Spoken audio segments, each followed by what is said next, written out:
Sudah 11 bulan saya nggak punya kerjaan tetap. Nafkah yang saya berikan ke istri sangat minim sekali. Keluarga istri meminta saya untuk pisah. Akhir-akhir ini istri juga sudah tidak tahan. Istri saya bekerja. Sebenarnya kami masih saling menyayangi. Istri saya masih cinta sama saya. Ustadz, gimana saya menyikapi masalah ini? Apa saya ikuti maunya istri dan keluarga?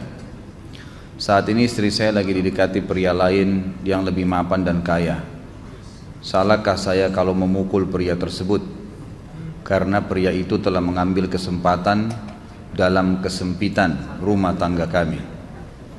Ustadz minta amalan atau wirid untuk melapangkan rezeki. Ini ada hubungannya sama tema nggak ini? Hah? Jawab atau enggak? Kasihan.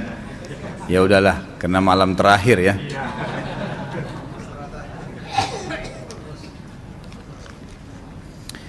Yang pertama sekali, saya menyarankan Anda saran dari laki-laki ke laki-laki. Prinsiplah dan jangan merendahkan diri di hadapan wanita. Maksudnya begini, pada saat seorang wanita yang menjadi istri Anda membutuhkan Anda, tunjukkan kebutuhan kita 1000 kali daripada dia. Dia sayang, dia perhatikan, dia siap berkorban. Kita harus 1000 kali lebih hebat daripada itu. Laki-laki memang penaung. Tapi kapan dibalik? Kalau saya pribadi, kapan dia tidak butuhkan, menunjukkan kebutuhan, saya 1000 kali tidak butuh sama dia. Untuk apa Anda merendahkan diri di depan seorang wanita yang kalau memang dia tidak bisa menjadi seorang istri? Karena kapan wanita sudah menyombongkan diri di hadapan laki-laki, tidak akan ada wibawa sama sekali. Ini poin dulu dalam pembukaan. Dan selalu saya sarankan siapapun ikhwah yang minta saran saya dalam masalah rumah tangga, yang paling pertama ini saya ucapkan, saya bukan menyuruh Anda menjadi keras, bukan.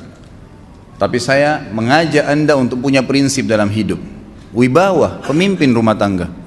Dibutuhkan kita butuh, tidak dibutuhkan ya sudah. Masih banyak gantinya. Dia mau ganti laki-laki lain, silahkan, ahlan wa sahlan, silahkan. Allah akan gantikan penggantinya yang lebih baik. Dan itu harus bisa kita punya prinsip. Memang begitu. Kalau ini kita terapkan dalam kehidupan kita, kita akan sangat mudah hidup. Terkadang subhanallah ada pengorbanan berat. Berpisah dengan meninggal, berpisah karena masalah dosa yang dilakukan oleh pasangan kita, jelas haram. Kalau ada seorang istri hanya karena masalah suaminya kekurangan ekonomi mau berhubungan sama laki-laki lain, wanita apa ini? Cinta itu pengorbanan, kasih sayang, bukan hanya pada saat mampu kemudian disayang, pada saat tidak mampu kemudian ditinggal. Subhanallah. Hati-hati, hukum Allah subhanahu wa ta'ala berlaku. Akhwat yang jadi istri, ikhwah yang jadi suami harus tahu pasangan kita itu punya Tuhan sebagaimana kita punya Tuhan yang sama. Dan Allah itu maha adil. Memang dalam kehidupan kita ada naik turunnya.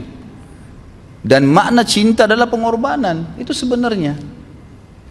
Kalau hanya kita kantongnya lagi penuh kemudian disuka sama istri, pada saat lagi tipis, lagi masalah kemudian dia mau berhubungan sama laki-laki lain, na'udzubillah min dzalik. Wanita apa ini? Kalau saya tidak naungin. Kalau saya nggak naungin. Kamu mau sama dia silahkan, ahlan sahlan, silahkan jalan. Kalau saya, istri saya sangat tahu prinsip saya. Kalau kamu merasa ada laki-laki lain yang kamu anggap baik, atau kamu mau ingin memasukkan pendapat keluargamu dalam rumah tangga saya sehingga kedudukan saya sebagai suami tidak didengar lagi, silakan pilih keluarga kamu. Tidak ada masalah. Jadi jangan jadikan sebagai beban. Oh, nanti kalau pisah saya hidupnya bagaimana? Saya melarat. Ini kenapa ini? Saya mati kalau nggak sama dia, ya mati bener nanti. Gila kalau nggak nikah sama dia, gila kalau siapa ini? Ini kenapa ini? Keluar dari bingkai hidup itu. Seorang muslim itu hidupnya mulia. Dia dihormatin, dia menghormatin.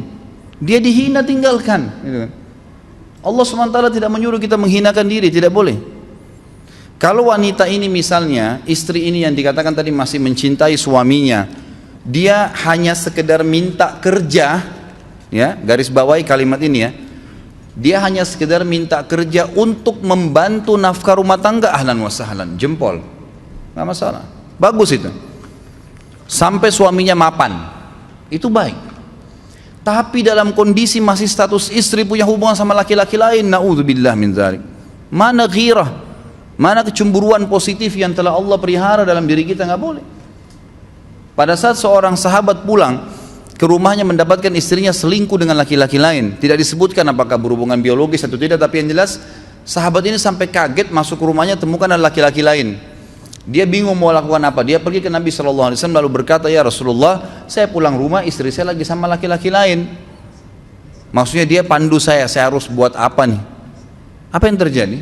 Subhanallah, Sa'ad radhiyallahu anhu sahabat Nabi mulia menghenuskan pedang mengatakan, ya Rasulullah, kalau terjadi pada rumah tangga saya akan penggal dua-duanya. Dua-duanya saya penggal nih. Tapi di sini ulama bilang saat ingin menghukum kalau terjadi pada keluarganya dengan penggal ini, bukan maksudnya dia menghukum secara individu, maksudnya dia, saya ingin terapkan hukumnya Allah, dirajam, dibunuh karena mereka sudah menikah dan berzina. Hukum Allah terapkan, kemuliaan agama harus ada. Harus begitu. Seorang istri yang mau tinggal di bawah naungan kita sementara kita sudah berkorban di bawah terik matahari, sudah bekerja, sudah memilih dia dari sekian banyak wanita, kemudian dia mau berkorban, hormatin dia, junjung dia, lindungin dia, rangkul dia, gitu kan? Bela dia, memang harus begitu. Tapi kalau masih dalam naungan, kemudian sedikit himpit masalah ekonomi lalu berhubungan sama laki-laki lain, naudzubillah, jangan dipertahankan, berbahaya sekali, gitu kan? Jangan Anda menjadi laki-laki lemah gitu. Saya kemarin ditelepon oleh dua orang sekaligus, subhanallah. Sahabat dekat telepon kepada saya, laki-laki. Ustadz, maaf mau ngomong sebentar. Baik, silahkan. Ustadz, saya ini istri saya pulang ke rumah ke kampung ayahnya ibunya karena alasan mengurus ayah dan ibunya. Akhirnya saya sama anak-anak ditinggal di sini sendiri. Setiap kali saya panggil pulang, dia bilang, sudahlah saya nggak mau pulang, kalau mau nikah lagi silahkan. Dia bahasakan begitu. Bagaimana sarannya Ustadz? Saya bilang nikah lagi. Dengan tegas saya bilang nikah lagi. Kalau tidak terbuka pintu fitnah. Perempuan itu kenapa harus pilih orang tuanya? Tidak boleh secara syar'i, nggak boleh. Sudah menerima akad nikahnya seorang laki-laki, laki-laki itu yang dinomorsatukan di atas ayahnya, nggak ada alasan. Kalau suami izinkan boleh urus orang tua, kalau nggak diizinkan tidak boleh, nggak boleh. Bagaimana dia tinggalkan suaminya sama anaknya? Kaget itu saya katakan begitu. Iya, bahkan sekarang hukum poligami sudah wajib bagi Anda, nggak boleh. Wajib sekarang. Ini ragu mau melangkah seakan-akan poligami itu dosa, padahal dia ditinggal oleh istrinya. Bagaimana bisa ini? Ada laki-laki seperti ini nggak punya prinsip, harus melangkah. Dia sudah dapat jawaban saya, dikasih ini Ustadz, teman saya juga mau bicara, masalahnya sama lagi. Ustadz, istri saya tinggalkan saya, Ustadz kayak mau menangis. Sebentar, jangan pakai nangis laki-laki. Apa ini cengeng? Ditinggal wanita nangis, subhanallah. Orang nangis itu ditinggal meninggal Rasulullah SAW, ketinggalan sholat subuh berjamaah, itu nangis. Nggak jadi jihad, nah itu nangis. Ditinggal perempuan nangis, la ilaha illallah. Allah ciptakan perempuan lebih banyak daripada laki-laki. Ini bukan menurunkan martabat perempuan ya. Artinya harus seorang pemimpin itu punya wibawa. Nggak bisa, kalau nggak akan dianggap remeh nanti. Istri itu dinaungin, dilindungin, dididik, diberikan haknya ia. Berikan berlipat-lipat penghormatan sebagaimana dia berikan satu penghormatan, nggak apa-apa. Tapi jangan sampai menginjak martabat seorang pemimpin, tidak boleh. Akhirnya saya sampai bilang sama dia, akhi, ambil keputusan. Kamu mau balik sama saya berumah tangga di sini, atau kamu pilih rumah orang tua kamu? Oh, saya pilih orang tua saya, baik, saya ceraikan kamu sekarang. Assalamualaikum, tutup telepon, selesai. Jangan lama-lama. Cengeng sekali. Udah sujud sama Allah, saya masih berat cintanya Allah. Ia minta kepada Allah subhanahu wa ta'ala, ini gampang dihilangkan dari hati. Sebagaimana dia datang dia bisa keluar, gampang itu. Subhanallah ya, jangan terlalu mencintai dunia berlebihan. Kalau saran saya, kalau istri Anda ini tanya baik-baik, kalau kamu bekerja hanya karena mau bantu nafkah rumah tangga sekarang, ahlan wa sahlan, silahkan. Selama pekerjaan halal, antar dia ke tempat kerjanya. Muliakan dia, jaga, jemput pada saat pulang. Anda pembelahnya, begitu. Tapi kalau berhubungan sama laki-laki, ada subhanallah suami depannya dia, istrinya telepon laki-laki lain dan dia menerima itu. Mana ini? Dalam agama haram, wallah haram itu hukumnya. Nggak boleh. Itu namanya dayuth dalam agama. Nabi SAW mengatakan Allah melaknat dayuth. Kata sahabat, siapa itu dayuth ya Rasulullah? Laki-laki yang tidak punya cemburu terhadap pelanggaran agama yang terjadi pada istrinya. Gimana caranya? Nggak boleh dalam agama Islam, gitu kan? Makanya biasakan hati kita terisi dengan cinta kepada Allah SWT dan bukan cinta kepada manusia. Mencintai istri karena Allah yang perintahkan, mencintai suami karena Allah yang perintahkan. Jadi semua karena Allah. Tidak ada kata-kata hilang, tidak ada rugi kalau kita meninggalkannya.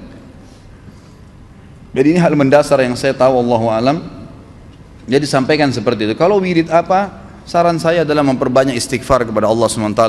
Gunakan momen musibah itu sebagai kesempatan untuk mendekatkan diri dengan Allah Subhanahu wa taala. Begitu ya.